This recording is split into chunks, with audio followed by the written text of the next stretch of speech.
Okay, here we are. Assignment 8, and we have 5 mops. I'm going to start with work and energy 2 and talk about power.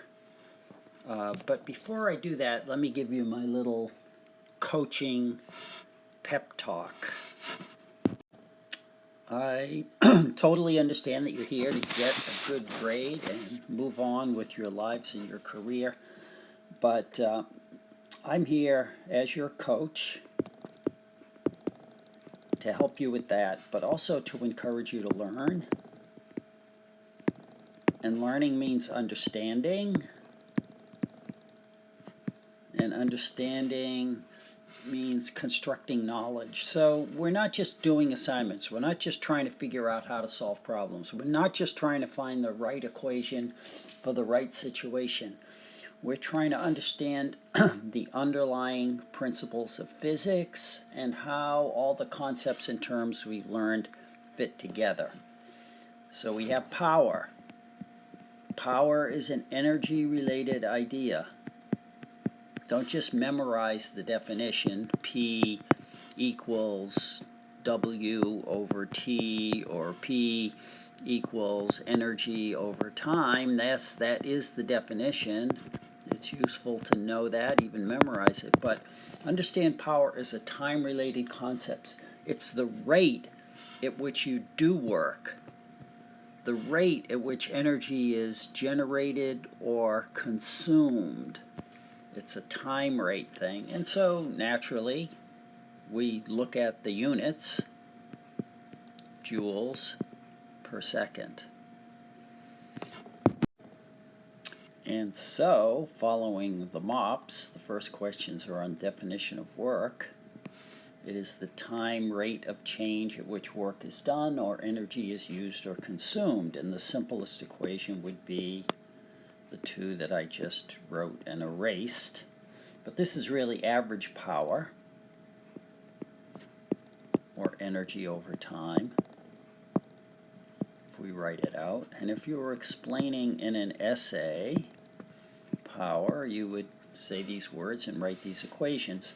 So just to bring in a little calculus, power actually, like velocity, right, average and instantaneous, if you want power at an instant, you have to use calculus. It would be dW dt or dE energy dt.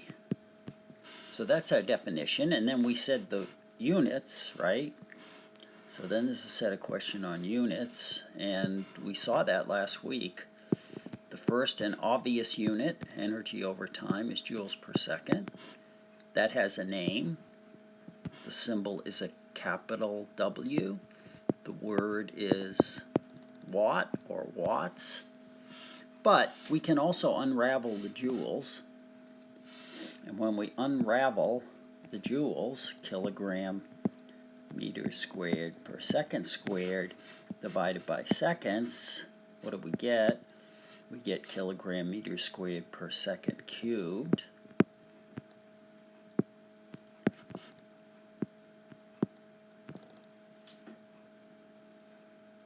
Or we could do it this way. A joule is a Newton times a meter. And if we divide that by seconds, right?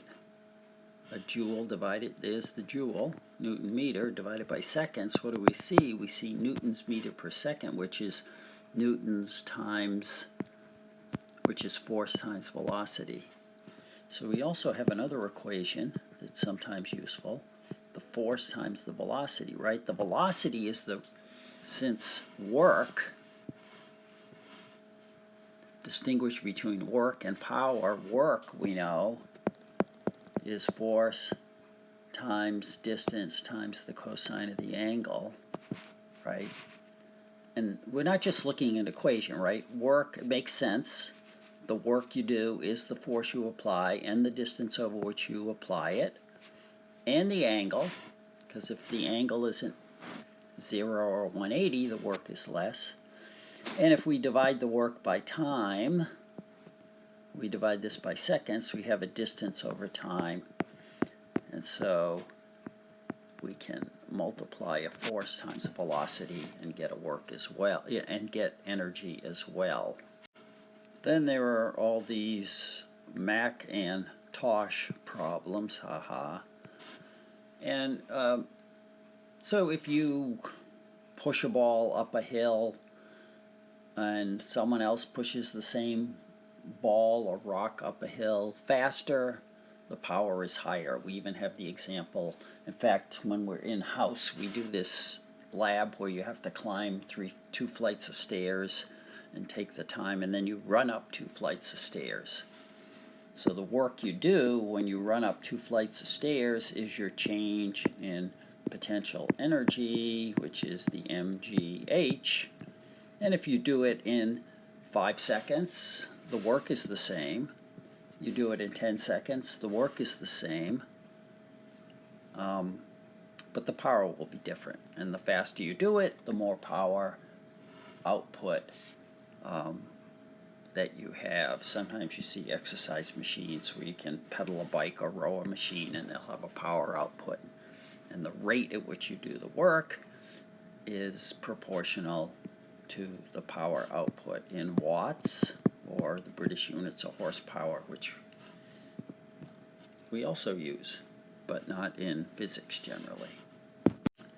And finally, you'll find some calculation problems. So power equals work over time, and if the work is change in potential energy, like climbing a hill or a flight of stairs over time, then the change in potential energy is the mgh over the time. And so if you have a 60-kilogram person and you climb a height of 2 meters in 1.5 seconds, you just put those numbers in there, always using 9.8, not 10, 9.80, and you get an answer. And if another problem, it says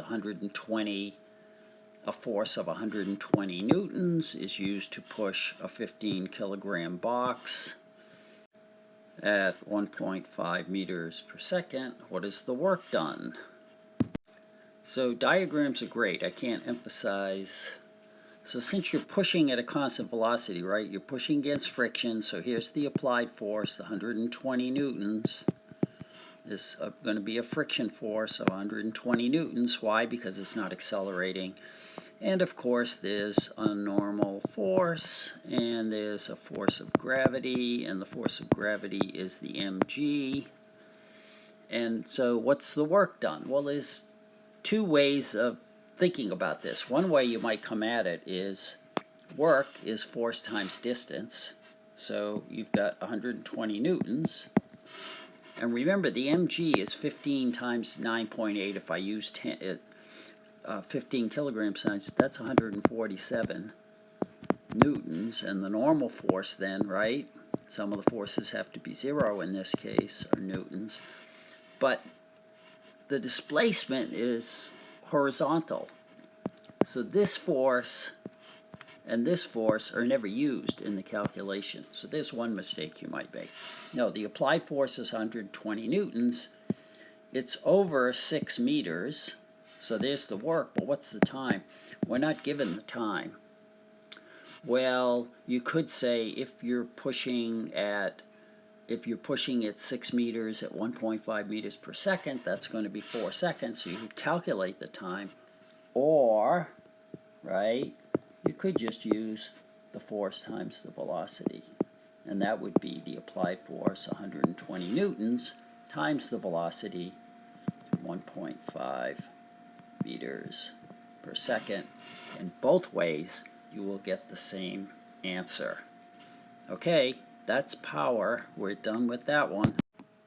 Okay, next set, WE6, work energy bar chart analysis. So you have a situation, and you have a series of charts, and you're matching the chart to the situation, and you're also making this equation match the situation. So we have a high-speed car skidding to a stop on a level roadway. And what do we have? We have the initial energy, Notice how this works. In fact, let me pause and show. So there's two ways of looking at this equation. One is that we have energy initial, right? Conservation of energy equals energy final. And that's if it's a closed system. If it's an open system, then you can add or subtract energy by work. So you start with a certain energy, kinetic and potential, and you either add or subtract energy according to the work you do, positive or negative. And so the final energy will be the total of the initial energy plus whatever energy you added or subtracted leaves you with the final energy. So that's one way of understanding this equation. There's a second way. The second way is to use our in-class law of conservation of energy equation, which says the work by non-conservative forces will result in a change of total energy of the system. So if we take this and we expand the change in kinetic energy to Ke final minus Ke initial, and we expand this to Pe final minus Pe initial, and then we add Ke initial to both sides and Pe initial to both sides, we end up with this equation. So it's useful, since we're not just understanding the mathematics and the algebra, we're understanding the conceptual idea as much as we can about the law of conservation of energy. Okay, now we're ready to do the problem.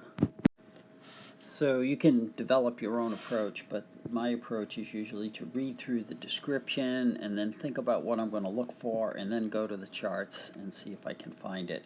So a high-speed car, initial state. So initial state is a lot of kinetic energy skidding to a stop.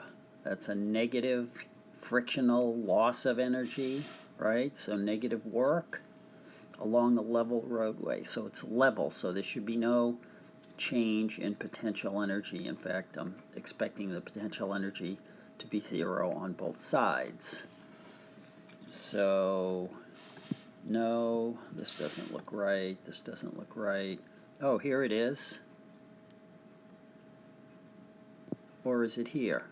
No, the work should be negative, right? So if we look at this chart, we have a positive kinetic energy, we have the energy lost due to friction. In the end, what do we have? No energy. No potential energy, no kinetic energy. The car was stopped. And in quizzes, I'll not only ask you to identify the right box, but I might ask you to identify what's wrong with the other boxes, so I'm going to do that. But first, we should do the equation. So we want to match the equation to this box. So kinetic energy stays, potential energy is zero, you delete that. Work is negative, so you have to change this sign to a negative sign. And in the end, there's no energy left. It's all been lost to friction, negative work. And so you have to take these two items out. Okay, so this looks good here, right? That's what we want, but we end up with potential energy. And the sum of this is zero, and the sum of this is not zero. So this isn't balanced. So this violates conservation of energy. It could never be true. And here we have kinetic energy turning into potential energy. So this is balanced, but there's no work. So this would be, you'll see a situation like this, would be a fast-moving car glides up a hill with no friction. So the kinetic energy of the car at the bottom of the hill turns into potential energy at the top of the hill and no friction involved. So it doesn't match this situation, but it could match a situation like I just described.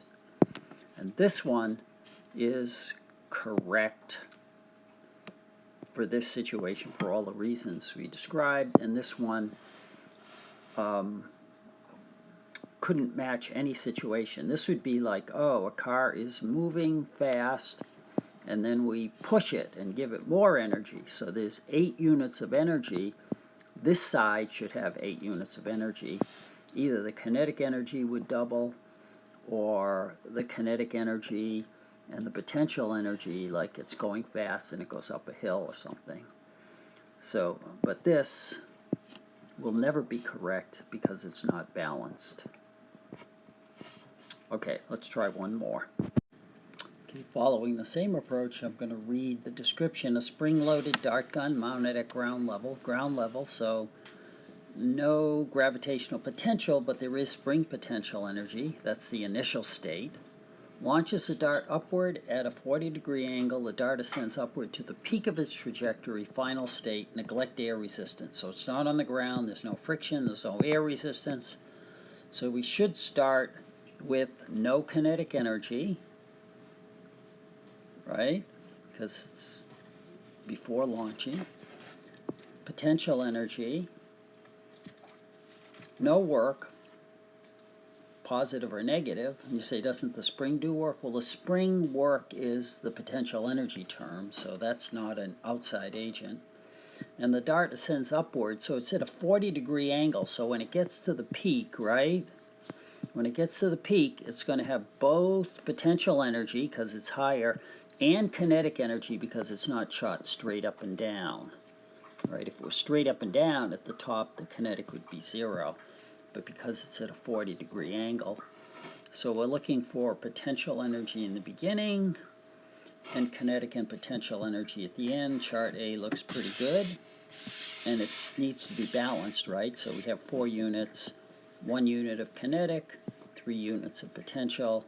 That looks good. This one's balanced, but there's no kinetic, and it's work. Work would be like if I threw it. But since it's a spring-loaded gun and springs are considered potential energy, that should be considered potential energy and not work. And also there's no kinetic energy. So this would be like me throwing a ball straight up. When it reaches its peak, there's no kinetic energy. All the work that I did throwing would be potential energy. So this works, but not in this case. And here, potential energy goes to potential energy. That would be like the ball in the bowl. Remember that from last lab? You start with a ball with potential energy, it rolls down, it goes up the other side, it reaches the top, it has the same potential energy at the end. So this is correct because it's balanced. And it would describe that situation where the ball started in the bowl and rolled to the opposite side of the bowl. So it doesn't fit this situation, but it could work in a different situation. And this one's also balanced, but no kinetic energy and no work in this particular one. But what situation would this describe? This is something like a cart starts on a hill. You push it 2 units of energy, and it's now higher up the hill. So this would be like a crate on a ramp that you push higher up the ramp. So you do some positive work, and you see it's balanced. So it doesn't fit this situation, but it is balanced and could fit another situation. So this is the way you should do these, not just get the answer, because on a quiz or on an exam, I can ask you to find the right one, fix the equation, we haven't done that yet, and identify what's wrong with the others, and identify whether or not there's a situation where the others would be correct. So A is our choice. So there's no kinetic energy in the beginning, and there's no work positive or negative. We start with just potential energy. And at the end, we have both kinetic and potential energy, so these 2 terms stay. Okay, WE7, energy conservation, or what we're calling the law of conservation of energy. So, energy is a quantity that's not created or destroyed. It only changes form, and so we do accounting. It's like money. Money isn't supposed to just appear out of nowhere and disappear. So we have accounting systems. So our energy accounting systems include 2 that we've already discussed.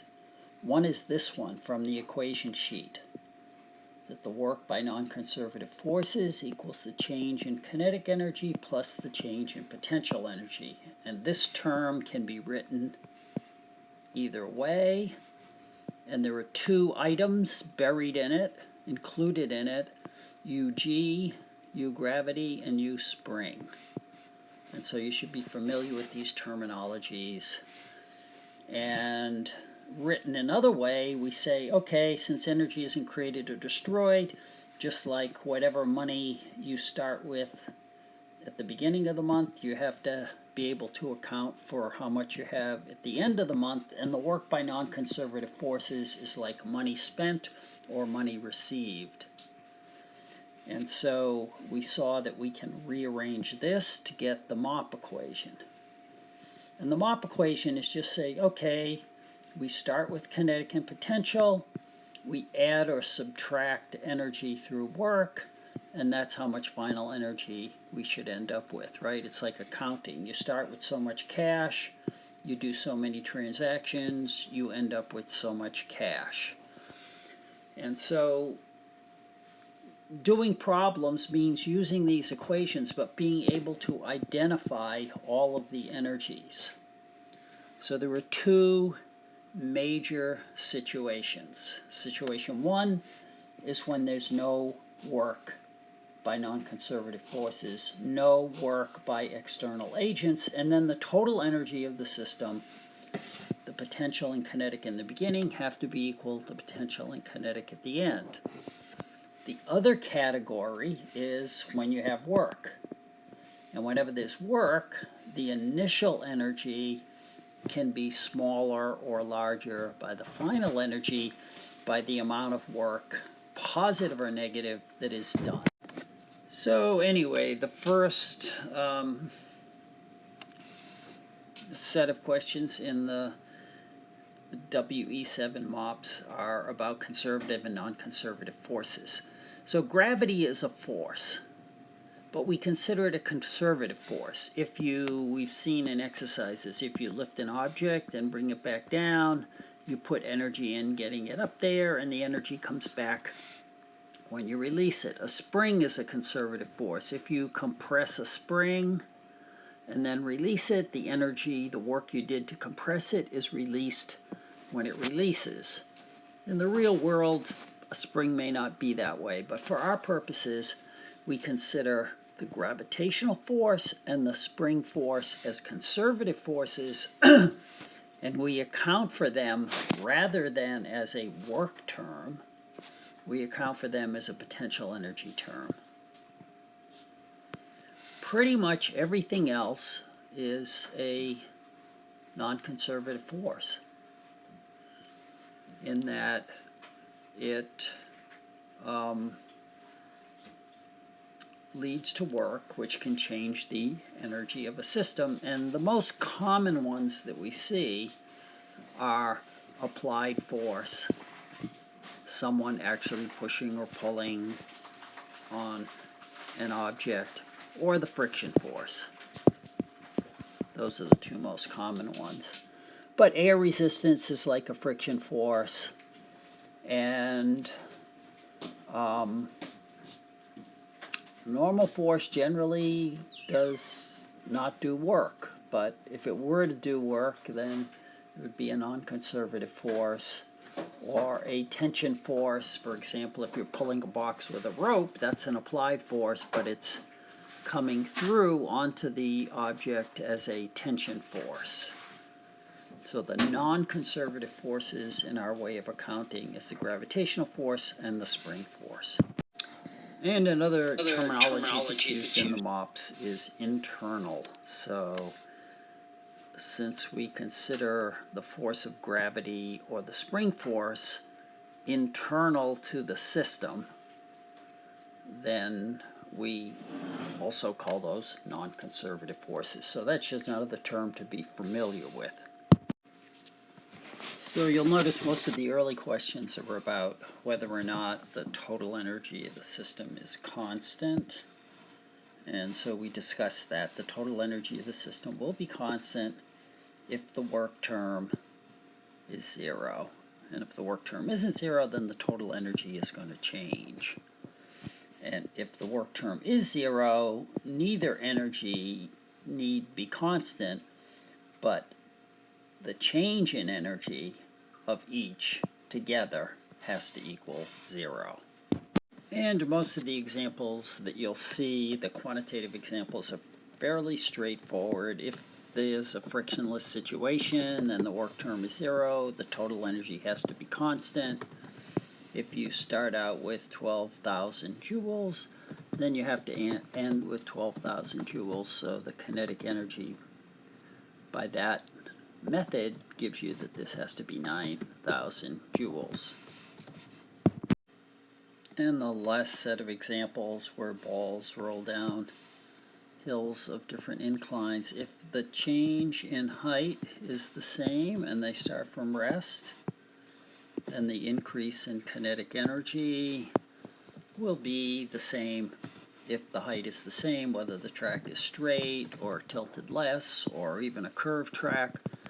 These will all arrive at the bottom with the same energy, and since they have the same mass, it means that they'll arrive with the same velocity. In fact, you'll notice that they don't even have to have the same mass. So watch this. Take your conservation of energy equation, write it out. And in this case, since there's no friction, that term becomes 0. And then I get that delta KE equals negative delta PE.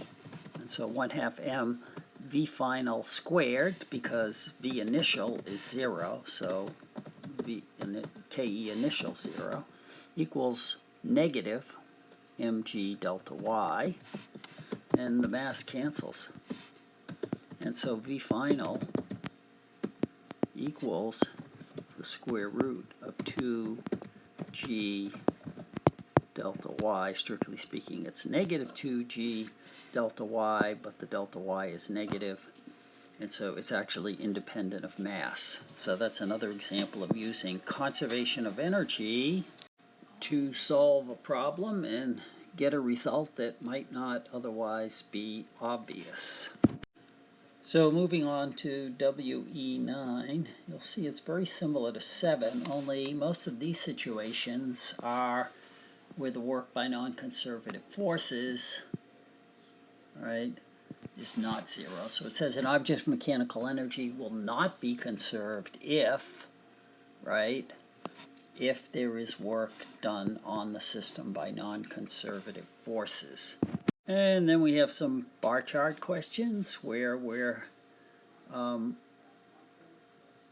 type the letter of any bar chart portrays a situation in which mechanical energy is not conserved. Now notice energy, total energy has to be conserved, but mechanical energy means the kinetic and the potential is not conserved. And so that means there's a work term, and UZ if there are no such situations. So here we see two situations where there's work. Here, this would be like, oh, you're partway up a hill and you get pushed down the hill, right? A push, a positive force, and so you lose the work means that you have 5 units of energy. You have 3 units you started with, you added 2, so you have to have 5. And how do I know it's going down the hill? Because it's losing potential. And so it gains kinetic, and that's a positive work. The initial energy was 3, the initial mechanical energy was 3 units. 2 units were added, a total of 5 units at the end. Here we start with 6 units of energy. This is like a sled on a hill moving fast. And, well, a hill looks like a high place. And so the kinetic energy gets lost to friction.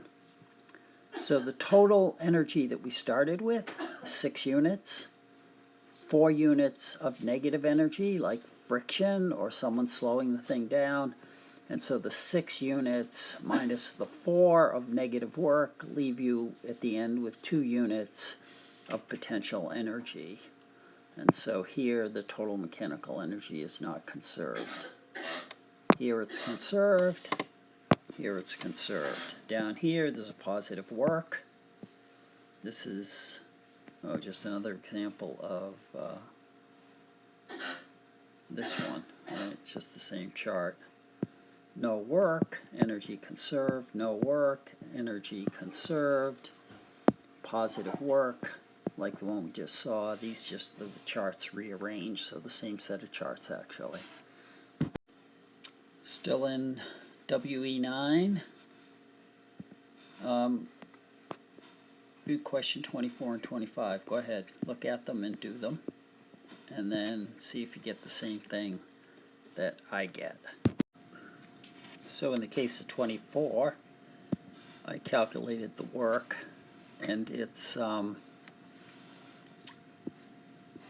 you have to notice the detail. At first I was wondering, is it flat or is it not? And yes, it does say it's a level section of track, so the potential energy is not going to change. Only the kinetic energy will change. It's approaching with a lot of kinetic energy. It needs to be slowed down. There's a resistive force of 20,000 newtons, 12 meters. When you multiply the 20,000 times the 12 times the cosine of 180, because it's a resistive force, you get a negative 240,000 joules. So you subtract that from the initial kinetic energy, and it means you're left with a final kinetic energy of 40,000. And in this case, it's applied parallel to the plane. It's probably a good idea to do. And so the language parallel to the plane is important. That means that the force and the displacement along the track are in the same direction. So the cosine of 0, it's a positive work, and it's equal to 1. And the force is 20 newtons, and the distance is 1.2 meters, so you get 24 joules of work. There's a constant speed. That's important. That means the kinetic energy doesn't change, so the work, the only thing the work can do is change the potential energy, and so it changes the potential energy by this much. Notice we didn't use the 3 kilograms of the cart. That wasn't important. But we also don't know the angle, and we don't know the delta y, and given the 3 kilograms of the cart, we could actually calculate what that is. Why don't you try to do that? That's a little extra question. What is the change in height? So to do that, I just say that potential energy equals mgh. When I solve for h, I guess that h is the change in potential energy over the mg. The change in potential energy was the 24 joules. The mg is 3 kilograms times 9.8. And when I divide it, I get 0.816 meters, or 81.6 centimeters would be the h. And since we know the distance of 1.2 meters, if we wanted, we could use the inverse sign to get the angle. I won't ask you to do that. Let's go on to number 10. Okay, here are 2 questions from section 10, energy, work and energy conversions, math analysis. They're a little fuzzy, but I think you can read it. So work through both of these and then come back and see what I did. Okay, so the 1,200 kilogram car, it's all on the flat, so right away I put in PE equals 0. It stops at the end. KE has to be 0. We calculate the initial kinetic energy, 1/2 times 1,200 kilograms times 24 meters per second squared. I got this value, and that's what has to be lost through the work, all the kinetic energy. And so if you look at the MOPS, you would have this plus this plus this equals 0, and this plus this equals 0. The ending and the starting energy and what was lost equals the ending energy. And on the parachute, it's constant velocity. So we calculate the 1/2 m, 60, times v squared, 8 meters per second squared, and I got 1920 joules, and that doesn't change because it's constant velocity. But kinetic potential energy is being lost at 2,000 meters using mg equals 10. H, we get that. At 500 meters, we get that. So there was a loss of 900 meters. That's the work done by the non-conservative force of air resistance on the parachute. This is the reverse of what we just did. A skier is pulled up. Whoops. A 40 kilogram skier pulled up at a constant speed of 2 meters per second, so 1/2 mv squared. It's going to be constant in the beginning and the end. The potential energy at the bottom is 0. The potential energy at the top of a 50-meter high hill is going to be the mass times g, mgh times h. That will be the gain in potential energy goes here. And since the initial energy is 0, the final energy has to be 0. And so the kinetic energy is positive, and the work added to the initial energy also has to be positive. So these are both positive numbers, right? KE initial, PE initial plus work equals PE final, KE final. And I'll let you do the numbers. One more. A skier starts from rest. Oops.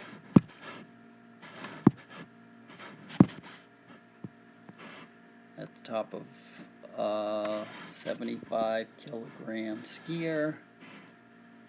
Use G equals 10, that's 750. 60 meters high slope. 10,000 joules of work from the top of the hill to the halfway point. So that's going to be 30 meters. So we calculate 75 kilograms times 10 meters per second squared times 60 meters. And then we're going to do the same thing here for 30 meters and subtract it. That will be the difference. This is PE final minus PE initial. The final's smaller, so there'll be a loss of potential energy. And so the potential energy loss goes into kinetic plus a positive work of 10,000 joules. Let me just do the numbers. So the starting kinetic energy at 60 meters is this. The ending kinetic energy at 30 meters is that. If you subtract that from that, you get 232,500. Change in potential energy negative. That becomes a positive, an increase in potential energy, plus the additional positive work, right, uses the balls to propel himself another 10,000. So when we add the 10,000 to the 232,500, we get that the kinetic energy at the end is 242,500 joules of kinetic energy. Okay, on to the Moodle problems. So normally in lab we'll take a spring and we'll hang it from a hook and we'll put a mass and measure how much it stretches. So that's a force stretching a spring. That's Hooke's law. It has a negative sign because the spring will be pulling up, but the displacement will be down. But we just rearranged this to get the spring constant, and we just want a number, a magnitude, not a sign. So the force is the weight of the object, mg, divided by how much it stretches the spring. So I change the grams to kilograms, otherwise I won't get newtons. And I multiply by 9.80 meters per second squared. And I divide it by the displacement.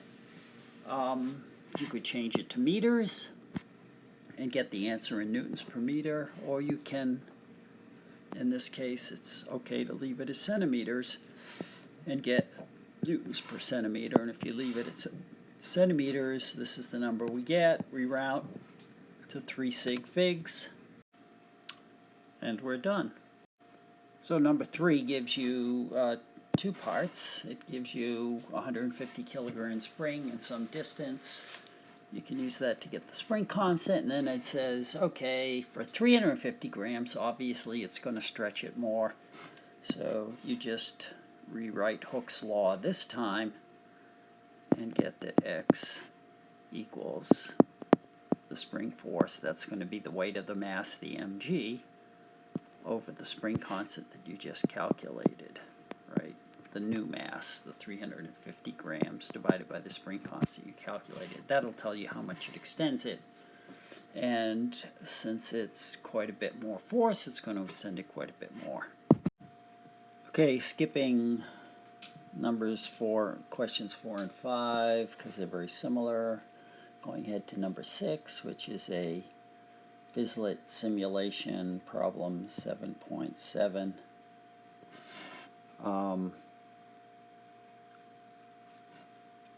So this one is easily understood if we think about energy, right? 3 balls are thrown. It's not obvious from what you're given that they're thrown with the same velocity, but when you calculate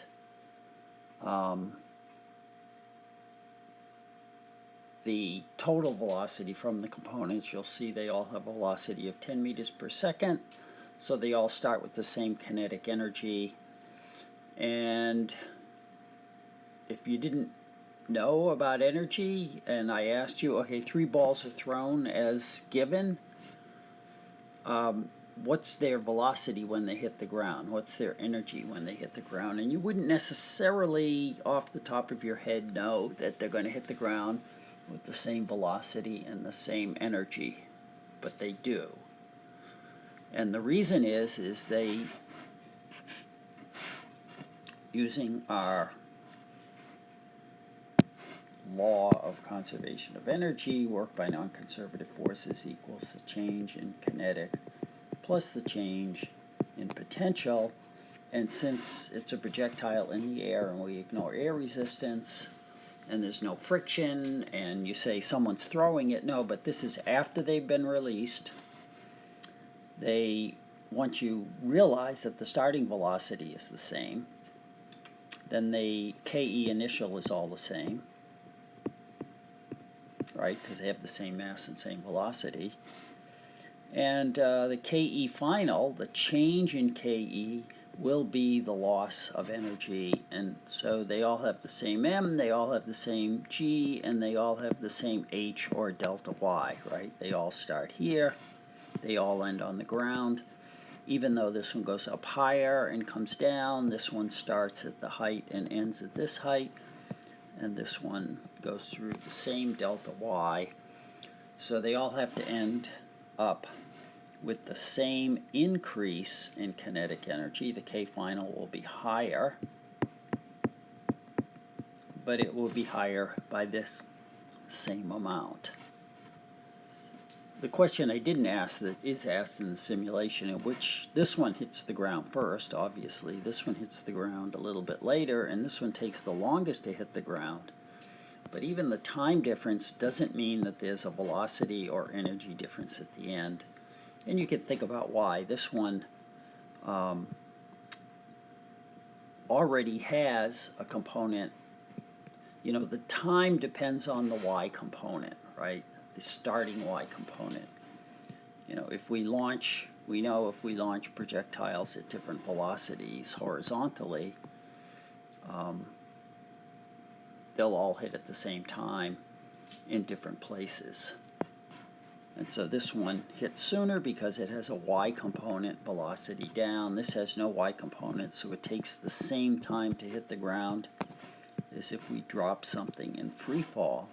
And this one goes up and then down, and so it's in the air for longer. But none of that would tell you, would lead to the obvious conclusion that they're going to hit with the same velocity and the same energy.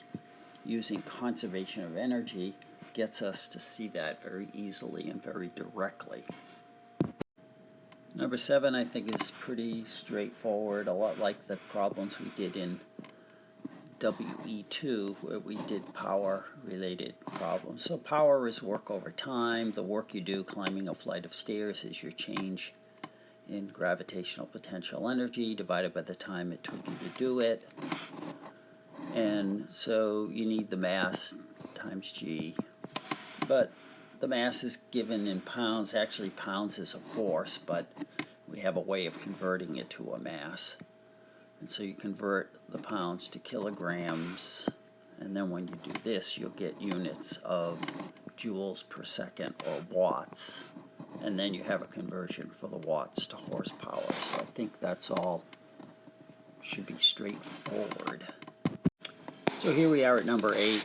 Number 7, by the way, is an activity that we do in lab when we're in lab. And number 8 is related to a real activity that we do in lab. So in this case, you're given the information, just so you can understand, there's a ruler on, and when we do this in lab, there's a ruler marked right on the track. And so we usually pick a point like the front of the cart.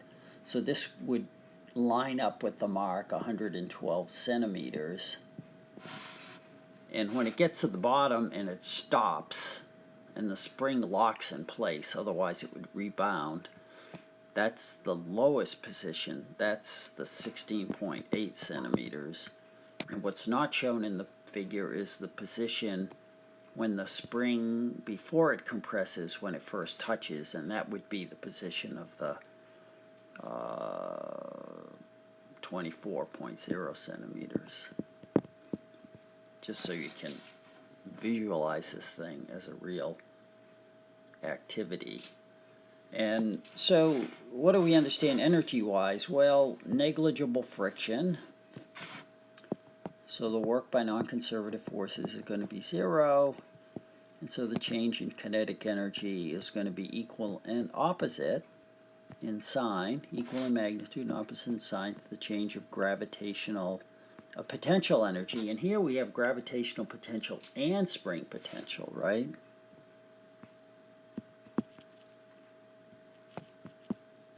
And so if we look at the thing from the point right at the top, what's the kinetic energy? It's 0. What about when it's stopped after the spring is compressed? It's 0. So if we go from the highest point, the 112, to the lowest point, the 16.8, what do we have? We have no kinetic energy in the beginning and end, so the change in kinetic energy is 0. And so we simply have that the change in gravitational potential energy, the loss of gravitational potential energy, is equal to the gain in spring potential energy. And the spring potential energy, right, is 1/2 kx squared, so you got to get the x. Well, wait. The spring potential energy is going to be equal to the loss of gravitational potential. The delta y is negative, right?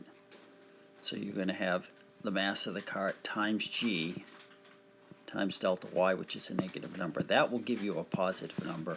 That will give you the spring potential energy.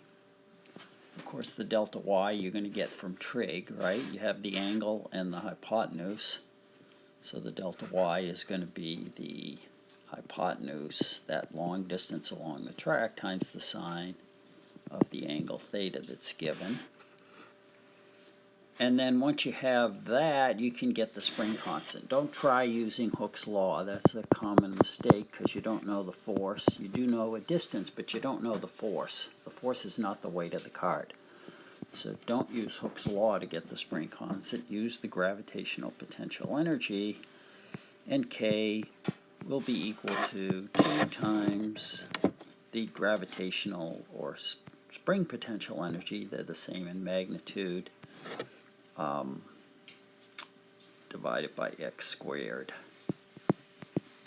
And make sure you get the units all right, and make sure you don't get any rounding errors and all that good stuff. Okay, numbers 9, 10, and 11 are all related. This is the situation, so we draw our diagram. The next thing you have to do you know? Tells you on the equation sheet. You draw the diagram, then the free body diagram. So here's where our what we learned about forces and what we're learning about energy overlap. So you draw a free body diagram of this situation. Okay, don't look. Pause the video and draw the free body diagram before you look. It'll be much more instructive. Don't just watch. So pause the video. Okay, you're back? I hope so. Okay, this is a challenging problem. This is a good substantive physics problem that involves forces, Newton's laws, and the law of conservation of energy, and our understanding of work. So let me walk you through it. So here's the diagram. When we go to the free body diagram, what we have is we have the tension force. That's the person pulling the rope. We're not calling it applied force. We're just calling it a tension force. And we have the weight of the box. That's the mass of the box times G, or if the weight is given in newtons, right? And we have the normal force, the floor pushing up. But notice these two aren't equal, so this is a first place you may go wrong. These two are not equal because there's an FTY, right? So the FT has an X component. That's the part doing the work, because the box is going to displace this way. And then there's the FTY. That's actually lifting the box, right? That's helping to lift the box off the ground, making the normal force less. So it's actually easier to pull the box if you're pulling a little bit up, because the normal force will then be less and the force of friction will be less. Now we have the force of friction, and what we know, since the velocity is constant, what we know is that the FTX has to equal the friction force. Why? Because we know that the sum of the forces in the x direction are going to be equal to MAX, and if AX is 0, the sum of the forces in the x direction have to be 0, and there are only 2 of them.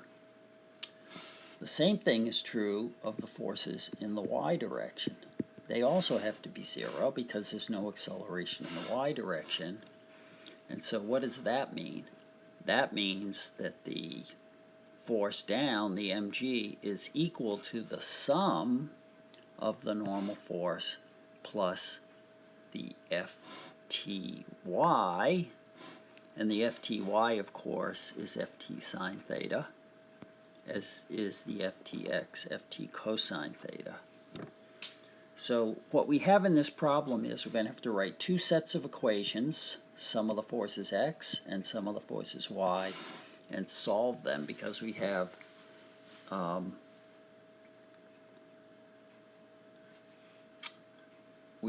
the unknown force, tension force, and we have the unknown normal force. So the question is, how hard do you have to pull at this angle to get the box to move at a constant speed? And if you don't pull hard enough, it's not going to move. If you pull too hard, it's going to accelerate. So we're trying to find the tension force, but we also don't know the normal force because it's not equal to mg. And so we have to use 2 equations and 2 unknowns to solve. So let's proceed. So once again, don't look at what I did. pause the video and try and write the sum of the forces x and y equations. Do that on your own before you look at what I did. Otherwise, you're not going to learn it as well. Anyway, that's up to you. So, here's what I did. Sum of the forces x equals max. Notice I wrote the equation out equals 0. So this is the general equation. In this case, it's equal to 0. And then I skipped a set of algebra. It should be ft cosine theta minus mu k fn equals 0. I skipped that step, and I get ft cosine theta equals mu k fn. And it's the ft that we're looking for. We know the cosine of theta, we know mu k, we don't know fn, we're going to get it here. So the sum of the forces in the y direction equal may equals 0. There are two forces up, the fn and the ft sine theta, and one force down, mg sine theta. And so now, solve for fn, and substitute it in here, and then you have to separate out the ft. So there's a lot of algebra here. Maybe I'll give you a little more help, but I'm going to leave you on your own. So try to do what I'm telling you, right? Or if you have a better trick of algebra, you could solve the fn here and substitute it in here. Either way, we're going to go after the ft, and then once we have the ft, then we can go back and use that, right, to get the fn.